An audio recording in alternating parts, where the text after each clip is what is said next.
Good evening, kids. This is David.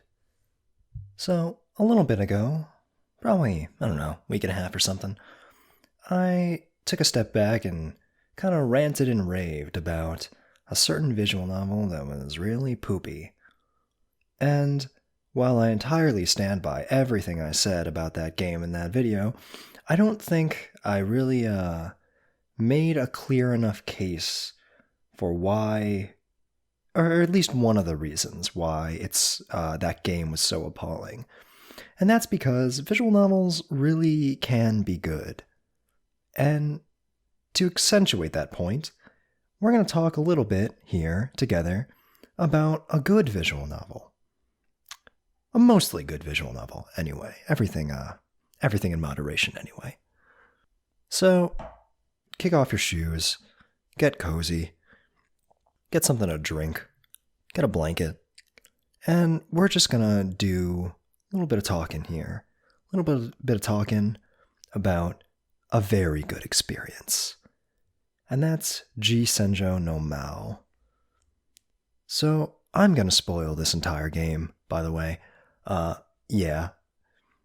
no Maou is really unexpected, if that's even a word. Senjou no Maou is a thriller, which is not something that the visual novel medium is very privy to. There's certainly exciting moments in games. Off the top of my head, I can think of numerous moments in Umineko, in Grisaya, that are very exhilarating, but not anything. I wouldn't define either of those in terms of genre classing as a thriller. Senjou no Maou is very intense. I would most compare it to something like Death Note in terms of its pace and the kind of feeling the direction's going for. It's very fast, very intense. A lot of the conflict and a lot of the intrigue comes from these like mousetrap sort of intricate designs and shows of intellect. It's very in that camp in terms of storytelling. But what makes it interesting is its themes. It has a couple, but the one that is most interesting is the innate gray nature of morality. Senjou no Maou is about how there is no clear-cut good and evil. Every good character shows that they are capable of evil at some point, and every evil character shows that they are capable of good.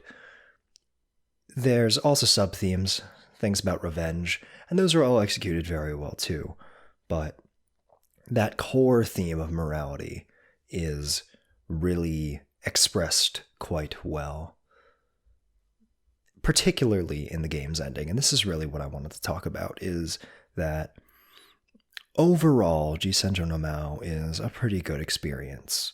The heroine arcs are kind of weak. It's definitely a visual novel that would have benefited from being a kinetic novel. That meaning kinetic novel, meaning a story that did not have choices, and by extent did not have routes, because the heroine arcs feel like they're there out of necessity. When you read them, they feel very disconnected from the plot. There are flat-out plot holes as a result of them existing in numerous ways. The main one being the fact that Maou stops being a presence in the story. So we're led to believe that the main character Kyosuke, for most of the novel, it sort of plays a trick on us as the audience into thinking that he is DID, or has split personality. But he actually doesn't. The other personality, or the thing that we believe to be another personality, is in fact its own person. And that other person just stops. The whole plot of Senjou no Maou is sort of that there is a terrorist named Maou who is causing all sorts of grief for reasons that are complicated and mysterious for our protagonist Kyosuke and our main heroine Haru. And in the heroine routes, of which there are 3, the main conflict involving this terrorist Maou just goes away. And the way I had internalized it as I was playing was that that Maou instead of being another person was the main character Kyosuke's split personality, and that in the emotional fulfillment he got from being in love with the other heroines, that Maou did not need to exist, and hence why Maou goes away. But we learn as we go through the story and reach the truth that that's not the case. Kyohei, who is Mao's real identity, is a different person from Kyosuke. And we don't really know why he just stops. And it's never touched upon. Yeah, the heroine arcs are definitely weighing the game down. Another problem that results from the way the game is told is that the heroines are very unimportant to the story. The story really is about Kyosuke and Haru. The other characters, Tsubaki, Kanon, I forgot she existed. That's how unimportant Kanon is. Tsubaki, Kanon, and Mizuha do not do anything outside of the portion of the narrative that they focuses in on them. After Chapter 2, Tsubaki may as well not exist. The same could be said for Kanon after Chapter 3 and before Chapter 3 too. And especially with Mizuha. Mizuha has almost no presence as a character before Chapter 4. And after Chapter 4, she once again barely matters. Yuki, a side character in her route, matters more than Mizuha. It's kind of sad. The game definitely would have benefited from integrating the heroines into the core story more easily and more clearly. Hence why I think it would have been better as a kinetic novel. But that's all besides the point.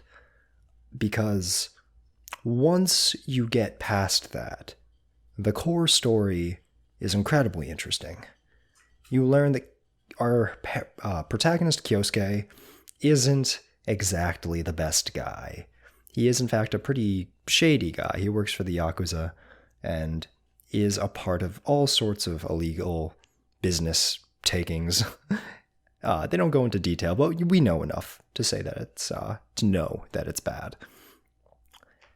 Similarly, on the other side of the coin, our main antagonist is Maou, Kyohei, Kyosuke's brother, and Maou is he is motivated by a semi-just reason.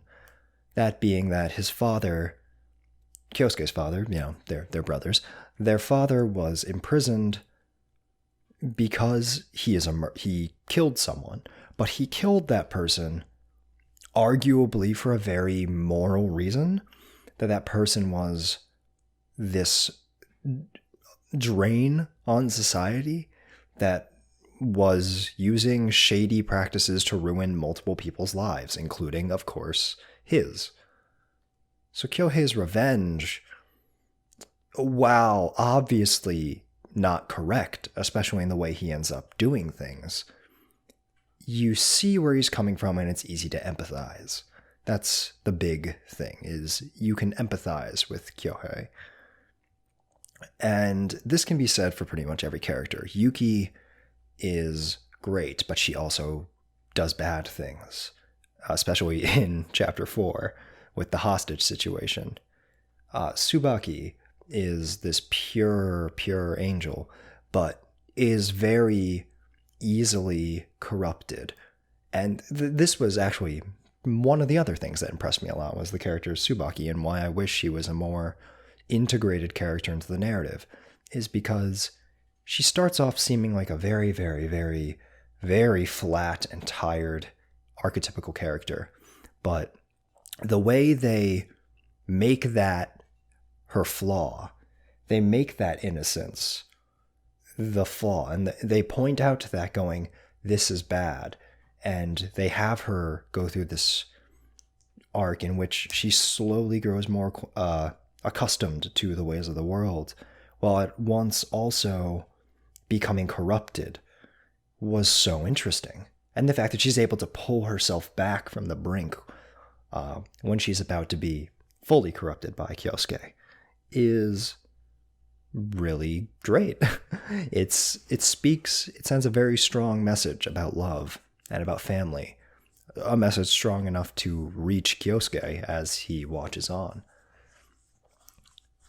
And and to finish chapter 2 and then move on to Kanon's arc kind of stinks, because Kanon is definitely the weakest link of this chain. Kanon is such an uninteresting and unlikable character, even at her best. And her arc is okay, but Kanon is such a non-factor of her own arc, quote unquote. But this is all, again, besides the point. I've been kind of dancing around the point that I really want to make, and that's how Senjou no Maou is very unique in that it tells for sure a good story, a story that's very entertaining, but has an ending that is highly disproportionate in quality to the rest of the novel, and in a good way. I think the novel, while above average, definitely stumbles a lot for the reasons I've gone into and more, but in general, it's quite good. But the ending is outstanding. The ending of Senjou no Maou, and by this I mean the epilogue. It's called an epilogue, but it's quite long. It is in fact the last leg of the story. Is absolutely unbelievable. The way everything comes to a head, the way it focuses in on these themes of morality and of the futility of revenge, and the means by which it does it are all fantastic. The morality is complicated through Kyosuke's, and the fact that the day is one, that Kyosuke's ultimate act of heroism is this adoption of this evil persona, this cartoonish evil persona. The way he takes the fall, then it's the noble sacrifice that I always speak of, is just executed beautifully.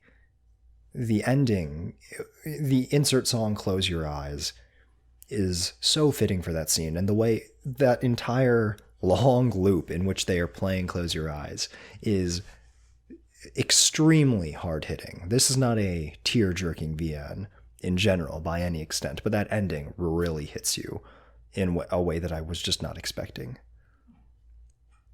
The sub-theme, or the theme that had been a sub-theme up to that point, which was the futility of revenge, gets brought up and gets concluded in a way that was beautiful.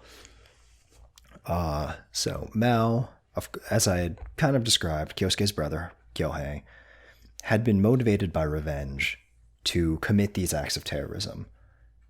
And we also know that Kyosuke himself was motivated in part by revenge against Gonzo and against the world in trying to get his mother back. Haru is motivated by revenge for the death of her mother. Everyone is trying to ultimately get revenge because of the hand that life dealt them. And this is ultimately a Moby Dick story. It is about how revenge is pointless, and that how it will just eat away at you and it will leave you with nothing. And the way they go about doing this is just great. Maou coming back, seeking death, not really out of penance, kind of out of penance, wanting to die, and also teaching this final lesson to Kyosuke and Haru was genius. When Maou first comes back, I thought it was a little silly because, well, the means by which he gets away is perfectly valid. In fact, I thought it was a little weird when I read the scene in which he supposedly died to begin with. But I didn't see why he was coming back. What was the point of continuing the story? But there certainly was a point of continuing the story. Maou comes back having won. Maou succeeds in his plan, his ultimate plans with his terrorism, only to say that rescuing their dad, which was his plan all along, he explains to Kyosuke and Haru, was meaningless because their dad proceeded to die very shortly after because he was ill. And Mao's final gift to Kyosuke and Haru is this very roundabout way of teaching them their lesson that revenge is pointless, that dedicating his life to this did not get him anything. Nothing but grief. So, and this is why the epilogue is necessary, is because at that moment, Haru is going to pull the trigger. When Maou is against the tree, Haru is going to kill him. She is totally ready to kill him. At that point, she had not learned the lesson about revenge that the game had been teaching, that Maou had foolishly pursued for such a long period of his life. And Kyosuke pulls the trigger on his brother, not out of revenge, but out of love. He does it for Haru to ensure that Haru will still have a future. And that end of the cycle of revenge, Kyosuke being able to take himself out and accept the fact that he is essentially throwing away his life because he calls his brother's bluff.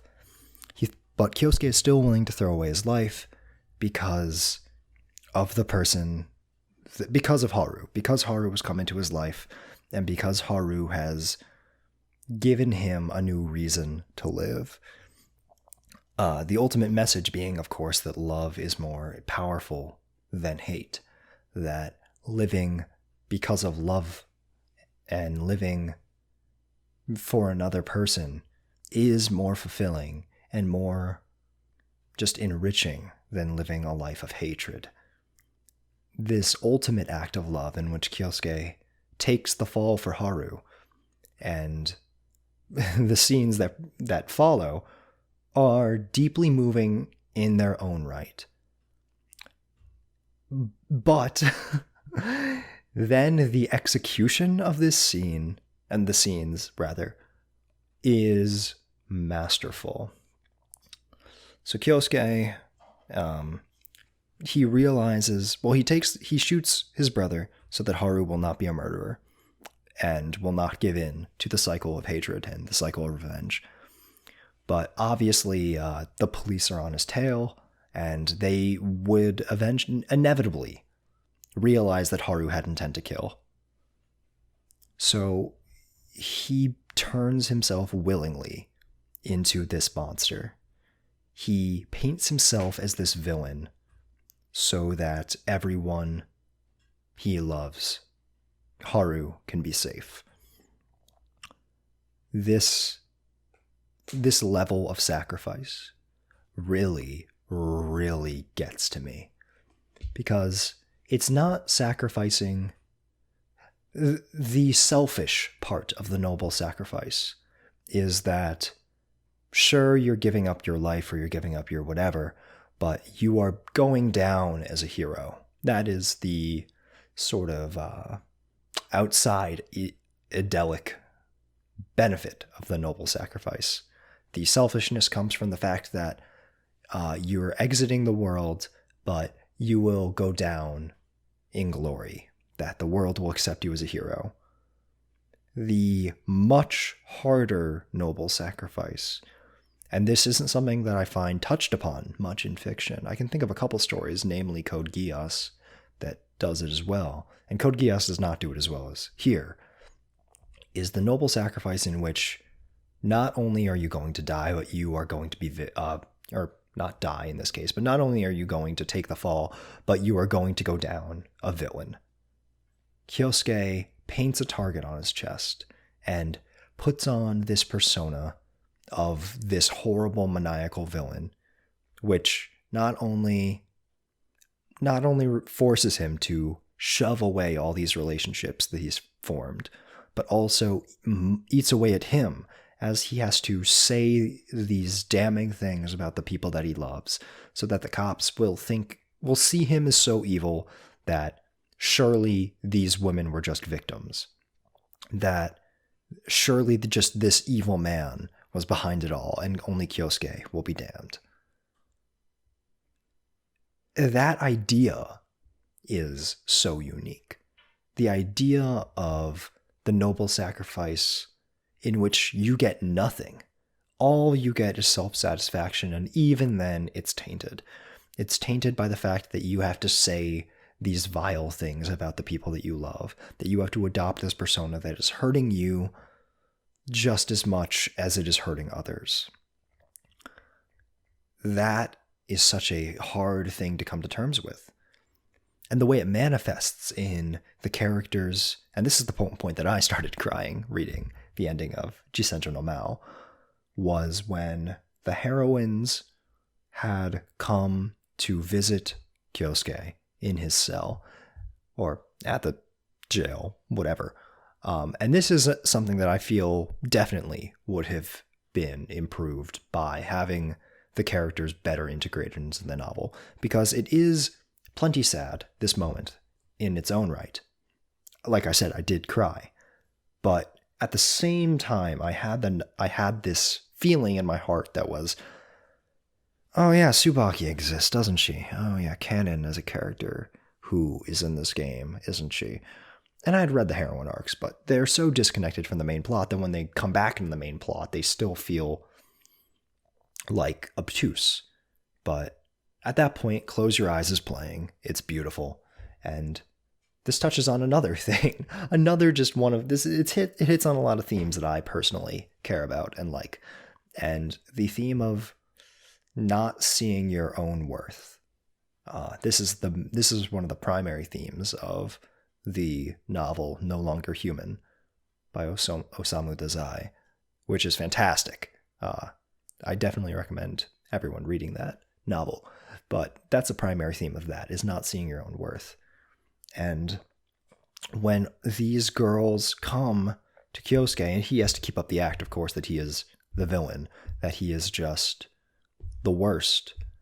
When they come to him and they express their gratitude and their love to this man who is adopting this evil persona and can't reciprocate his feelings, or can't show his gratitude or his love, it really hurts. Because they know that Kyosuke is a good person, but he has to sell that he is evil, or Haru will take the fall, or will take a fall, and he can't allow that to happen. Particularly, it was Tsubaki. Tsubaki really is the emotional heart of this story. I almost teared up at the end of... Or did I tear up? I think I may have teared up a little at the end of chapter 2 because of Tsubaki. And in Tsubaki's own route, I don't remember when, but I do remember that I did tear up in Tsubaki's route as well. And in this epilogue here, when Tsubaki explains that Kyosuke sent his life savings to Tsubaki's family as not even penance, because we would until the end of the game, we would believe that it was penance for his actions as his other persona. But Maou is not Kyosuke. He sent Tsubaki's family, and now we do know that Kyosuke was trying to get them out of their house, and it worked out for the better, but ultimately, the kidnappings weren't his fault. Everything was just kind of coincidental. So yeah, when we see that Kyosuke, or learn rather, that Kyosuke sent his life savings to Tsubaki's family, and she knows that it's him, but he won't come out and say it. And that also just sells Tsubaki, as if she didn't have enough faith in her friend already. But when she starts crying, because she knows that Kyosuke is a good person, but he just keeps hard selling his I am a horrible person act, that duality really, really does hurt to watch. Kanon's and Mizuha's were both great too. The fact that Mizuha gets cut off as she's trying to say I love you, in particular, was really sad. Very heartfelt. This is also the question of morality, that theme in which Kyosuke is at once selling himself as this horrible evil, but we know deep down, not even deep down, we know he just is a good person and does care for the people in his life. He just had not known how to go about it. And in this case, this was the only way he could go about protecting the people that he cares for. It makes you question appearances, because in this case, we know that his appearance is entirely disingenuous. But it's all that it's his only option.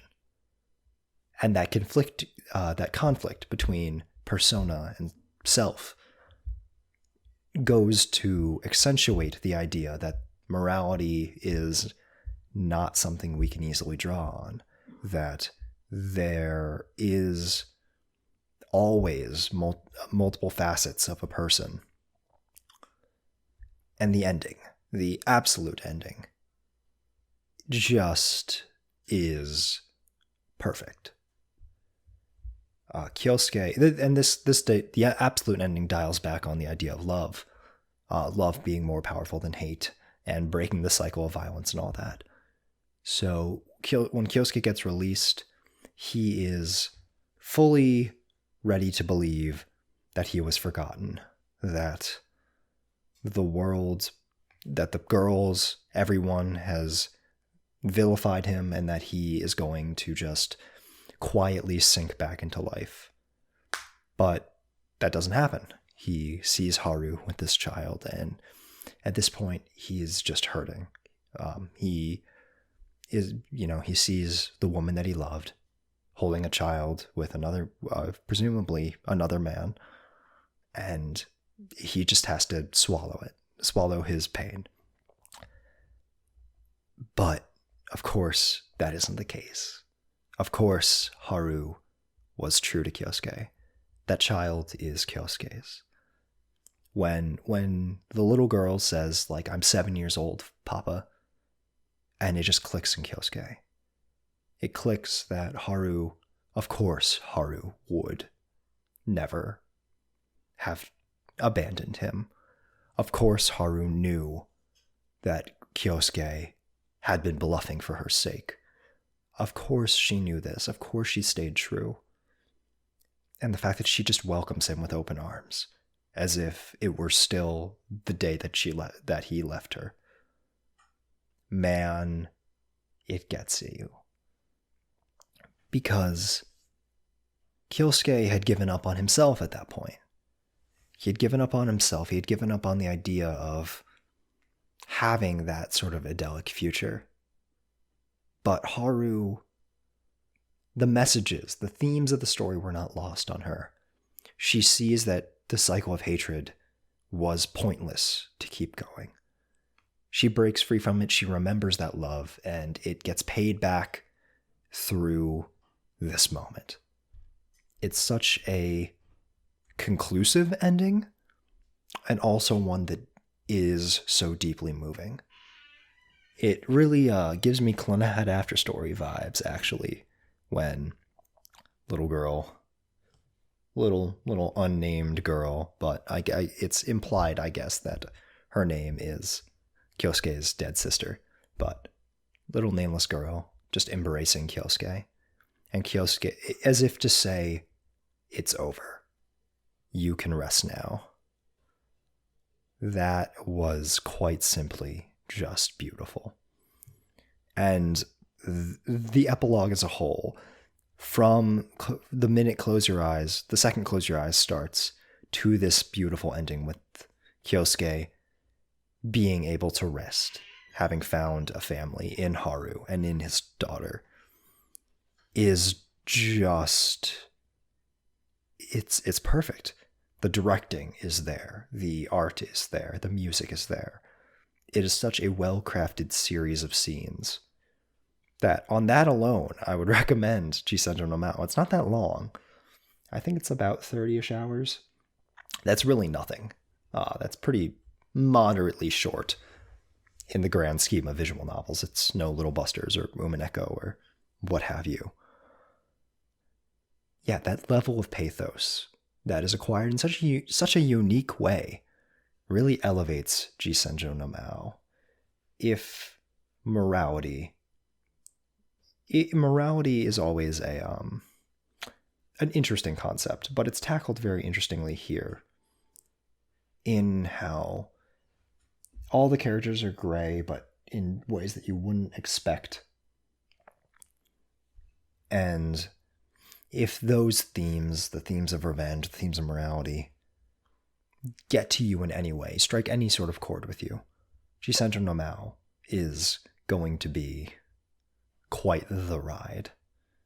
Quite the ride. And I heavily recommend it to everyone. Visual novels rock. I like them a lot. And this is just a taste. Just a little brief look into this wacky world of visual novels.